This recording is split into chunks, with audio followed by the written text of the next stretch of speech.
ہاتھ میں پڑھنا چاہتا ہوں. کل علم پہ گفتگو کی تھی, آج تھوڑی سی علم پہ گفتگو ہے. وہی مادہ ہے, وہی معیار ہے, صرف حرکت کا فرق ہے. یہ جو علم کی گفتگو تھی وہ آج علم کی گفتگو ہو جائے, آج آپ علم اٹھانے والے ہیں. علم ایک ایسا نشان ہے, ایک علامت ہے جو ہر ملک کی عزت کا سبب ہے. اور توجہ چاہتا ہوں, میں اپنی گفتگو کا آغاز کرنا چاہتا ہوں. علم ایک ایسی علامت ہے, ایک ایسی نشان ہے جو آج ہر ملک کی عزت کی بات ہے, عزت ہے اس ملک کی. اور آپ دیکھتے ہیں ہندوستان پاکستان میں یہ بات عام ہے کہ اگر کسی ملک کے خلاف کوئی مظاہرہ کرنا ہو یا غم و غصے کا اظہار کرنا ہو تو اس کا پرچم سب سے پہلے جلایا جاتا ہے, اس کا نشان سب سے پہلے جلایا جاتا ہے. البتہ یہ بھی ایک گفتگو ہے کہ اس ملک کے پرچم پہ کیا لکھا ہوا ہے, لیکن چونکہ ایک سیاسی گفتگو ہے, حالانکہ میری فکریں ہیں اس پر بھی, کہاں کیا لکھا گیا اور کس نے کیا مراد لی ہے, لیکن میں اس طرف نہیں جانا چاہتا.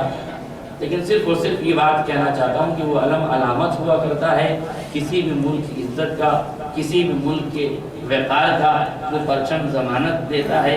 آپ یاد رکھیں وہ علم چاہے آپ اس کے اوپر کوئی بھی کپڑا پہنا دیں, حریرہ کوئی بھی تبدیل کر دیں, علامت کوئی بھی تبدیل کر دیں, وہ علامت علم ہی کی رہے گی, نشانی پرچم ہی کی رہے گی. جو اس بات کی دلیل ہے کہ جنہوں نے علم کو ہاتھوں کے کٹنے کے بعد بھی بلند کیا, قدرت نے یہ اعلان کیا کہ غازی اگر تیری شان یہ تھی کہ تو نے شانوں کے بعد بھی علم کو بلندی دی ہے تو ہم تیرے اسی عمل کو اتنا دوام دیں گے, ملک کسی کا بھی ہو پرچم تیرا رہے.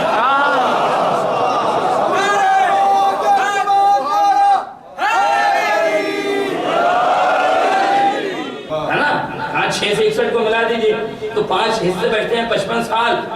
55 سال کا مطلب یہ ہے کہ جس طرح فیصلہ کن مرحلہ 5 افراد کا پہلا بشر کرے گا, اسی طرح فیصلہ کن مرحلہ پنجتن کی آخری سنت کرے گا. تو یہی 55 کا فلسفہ ہے.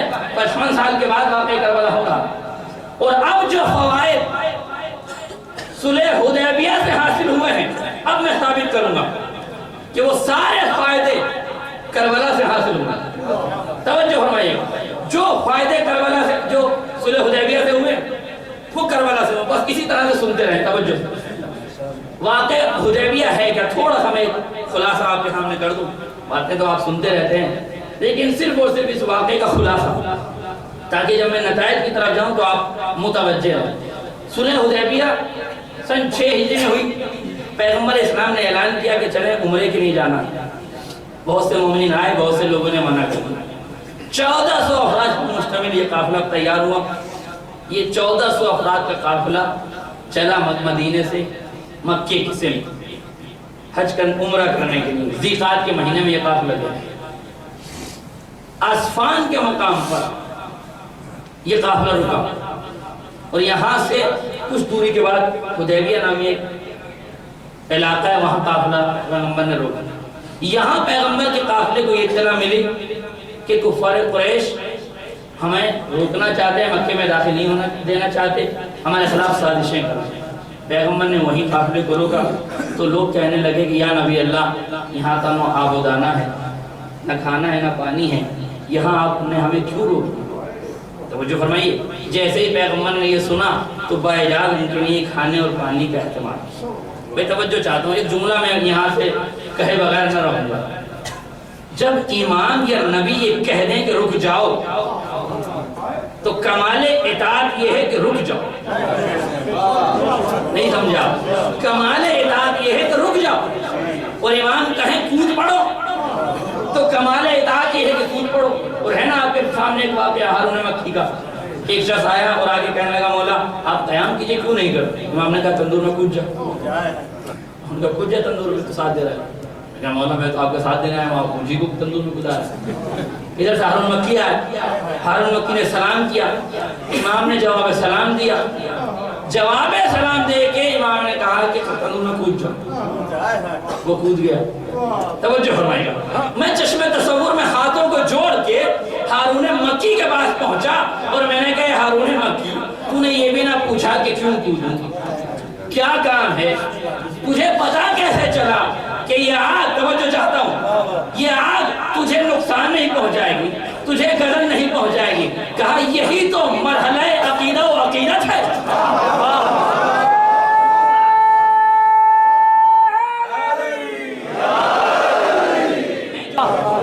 دیکھیں یہاں یہ کہا جا رہا ہے کہ آپ ان شرطوں کے ساتھ دب کے کر رہے ہیں، وہاں فرزند رسول سے یہ کہا جا رہا تھا آپ بیویوں کو غلط لے کے جا رہے ہیں، آپ بچوں کو غلط لے کے جا رہے ہیں۔ ابھی تو مزاج وہی تھا، بس تربیت کے آثار نے لب و لہجے میں تبدیل کر دی تھی۔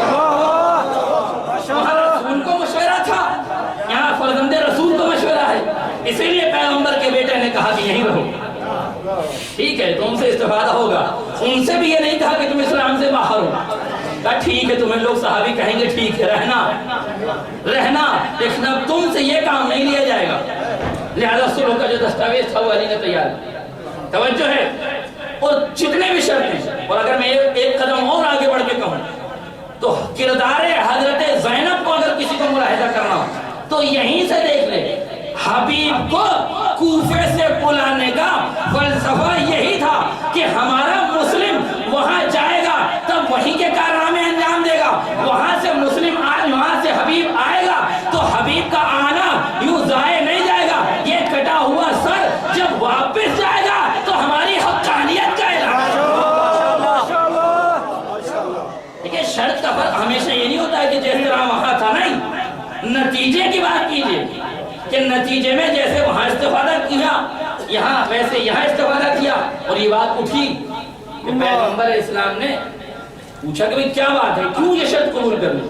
کہا اس لیے کہ جو ہمارا والا ادھر جائے گا وہ مجسم اسلام کا نمونہ بن کے جائے گا، جب وہاں سے یہاں کوئی آئے گا تو ہمارے اخلاق کردار سیرت و گفتار کو دیکھے گا، وہاں جانے والا بھی اسلام کی نشر و اشاعت کرے گا، یہاں رہنے والا بھی اسلام سے متاثر ہوگا، تو دونوں صورتوں میں اسلام ہی کا فائدہ ہوگا۔ اور یہ معاہدہ اتنا کارآمد ثابت ہوا کہ 2 سال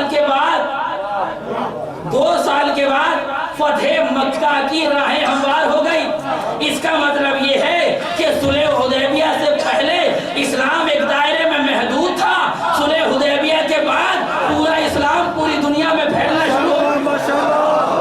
نہیں توجہ کی، پوری دنیا میں اسلام پھیلنا شروع ہو گیا تھا۔ تو اب میں جملوں کو بدل کے یہ نہ کہہ دوں کہ علی کے قلم نے اسلام کو جلا دی تھی، آج کے علم نے اسلام کو بقا دی۔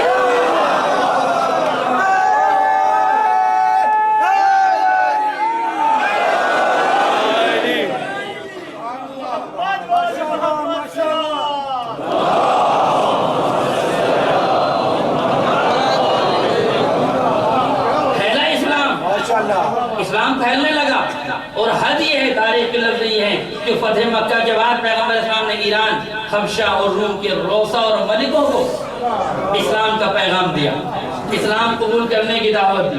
تو یہ کیسے ہوا؟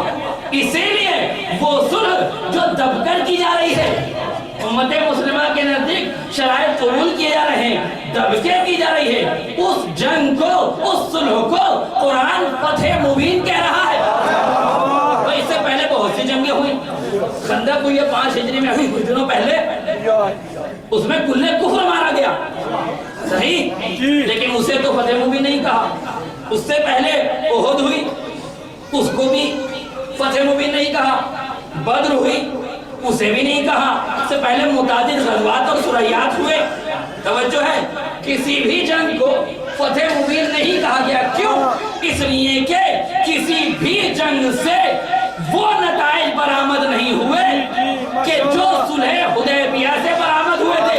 یہی وجہ ہے کہ تاریخ اسلام میں کوئی معرکہ اتنا یاد نہیں کیا جاتا جتنا واقعہ کربلا یاد کیا جاتا ہے۔ کیوں؟ اس لیے کہ صلح حدیبیہ کے ذریعے سے فتح مبین حاصل ہوئی تھی، اور کربلا کے ذریعے سے اسلام کو بقا اور بلندی ملی۔ جیسے وہ یاد کیا جائے گا ایسے یہ یاد کیا جائے گا۔ اور اب اس معاہدے کا فائدہ کیا ہوا؟ اس معاہدے کا فائدہ یہ ہوا کہ جب کفار و مشرکین پیغمبر سے قریب ہوئے، انہوں نے آپ کے اخلاق کو دیکھا، آپ کے کردار کو دیکھا، تو مکہ دھیرے دھیرے مسلمان ہونے لگا۔ کفار و مشرکین دھیرے دھیرے مسلمان ہونے لگے، جو اس بات کی علامت ہے کہ انسان تلوار کے زور پر انسان کو مسلمان نہ کرے، بلکہ اخلاق کے زور، کردار کے زور، قیمت کے زور سے، طبیعت کے زور سے، اعمال کے زور سے، حرکات کے زور سے۔ یہ پیغمبر نے بتایا کہ دیکھو، توجہ سنیے گا جملہ، دیکھو صلح حدیبیہ کے بعد مسلمان اتنا باکردار ہو جائے تاکہ لوگ زیادہ سے زیادہ اسلام کے دائرے میں ہو۔ حسین بھی یہی چاہتے ہیں، کربلا کے بعد حسینی اتنا مہذب ہو جائے، ہر آدمی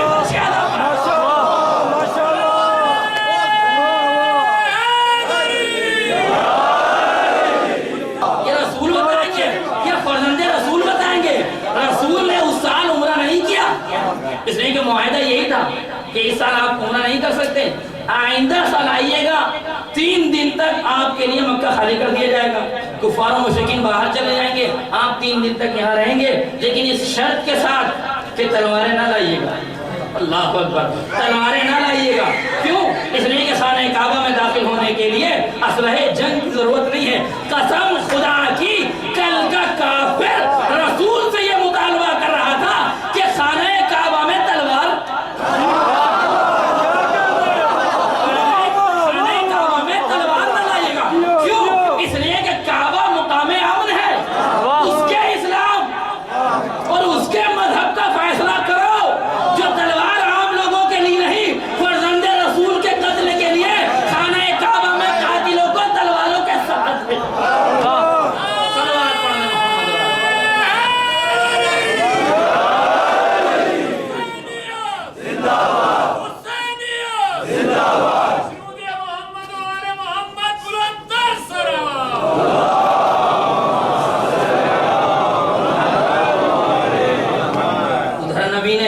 عمرہ نہیں کیا، کہا یہیں سے اپنے احرام کو کھول دو، بچوں فرمائی یہیں سے احرام کو کھول دو، ذبح کرو، اونٹوں کو ذبح کرو، نحر کرو۔ بہت بزرگ صحابہ بھی پھر گئے، یا نبی اللہ ہم نے احرام باندھ دیا تھا، اب احرام باندھنے کے بعد ہم یہ کیسے ہو سکتا ہے کہ یہاں عمرہ کیے بغیر اپنے احرام کو توڑ دیں، عمرہ کیے بغیر اپنی قربانیوں کو پیش کر دیں؟ پیغمبر نے کہا جب میں کہہ رہا ہوں، کیا مطلب ہے؟ مطلب یہ ہے کہ جب نص موجود ہو تو اس کے مقابل میں اجتہاد کی گنجائش نہیں۔ جب صاحب شریعت کہہ رہا ہے، نہیں توجہ کریں، جب صاحب شریعت کہہ رہا ہے کہ یہ کرو تو کرو، اگر نہیں کر رہے ہو تو اس کا مطلب یہ کہ صاحب شریعت پر اعتراض۔ یہ کون سی منطق ہے کہ نبی کہے کہ احرام کھول دو تو ہر پہ اعتراض بیان کرو، وہی فرزند رسول یہ کہے کہ رات بھر جاگو تو ادا کے ساتھ نماز پڑھو۔ تو جس طرح وہاں اجتہاد نص کے مقابل میں جائز نہیں تھا، یہاں بھی حرف شکایت بلند کرنے کی اجازت نہیں ہے۔ ماشاءاللہ، اسی فہرست میں چلے جاؤ گے، اور وہ جو فہرست ہے وہ مومنین کی نہیں ہے۔ ملاقات اور دشمن سے مقابلہ تو کفار و مشرکین سے تھا، اسی لیے توجہ سے سنیے گا جملہ، اسی لیے اس صلح حدیبیہ کو شاید قرآن مجید نے فتح مبین اس لیے کیا کہ اس فتح کے ذریعے سے پیغمبر کے سامنے 3 طرح کی شخصیتیں واضح ہو گئی۔ کافر واضح ہو گیا، مشرک واضح ہو گیا جو مقابل میں تھا، منافق واضح ہو گیا جو پہلو میں تھا۔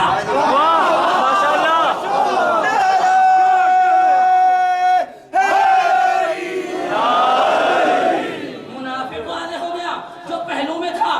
کربلا کی تاریخ کے بعد بھی دنیا نے یہ دیکھ لیا کہ اسلام کا دشمن کافر ہے، مشرک ہے، یا وہ نام نہاد مسلمان ہے جو مسلمان ہو کر تخت خلافت پر گیا۔ صلوات پڑھ دیں محمد علیہ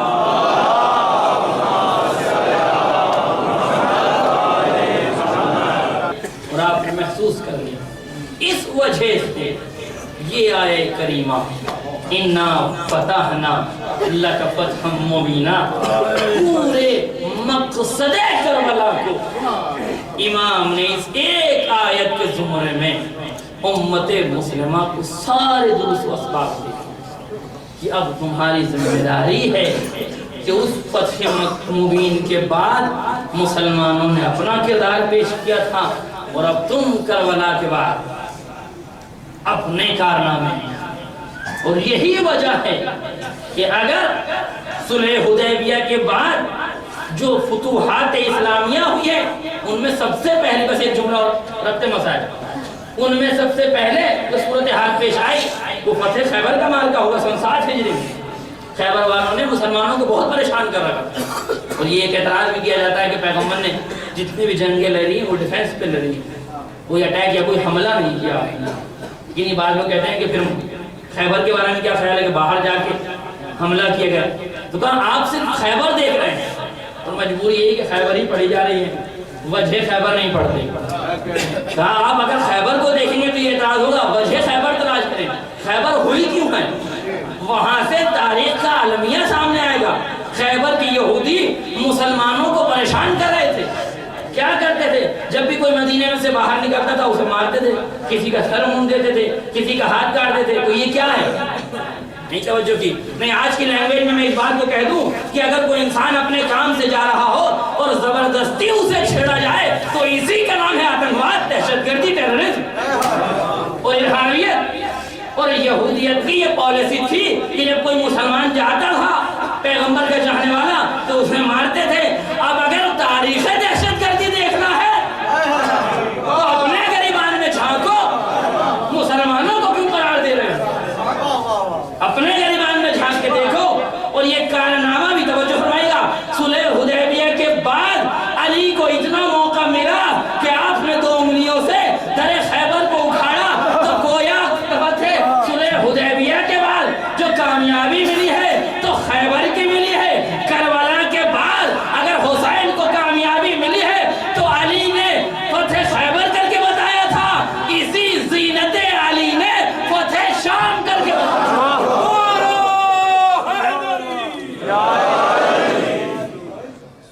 علی کی بیٹی فتح شام کر کے بتایا کہ دیکھو کل صلح حدیبیہ کے بعد جو نتائج برآمد ہوئے، آج ہم کربلا کے بعد بھی وہ نتائج برآمد کریں. اور دنیا نے دیکھ لیا کہ اس ایک آیت سے حسین نے عالم انسانیت پر اپنے مقاصد اور اپنے مشن کو واضح کیا. میرے عزیزوں، میں نے گفتگو سمیٹ کتنی جلدی ماہ اذا اور یہ ایام اذا ہم سے رخصت ہوتا ہے. آپ نے اندازہ نہیں کیا آج محرم کی 8، آج ہر اذا خانے میں کم و بیش غازی ابو الفضل عباس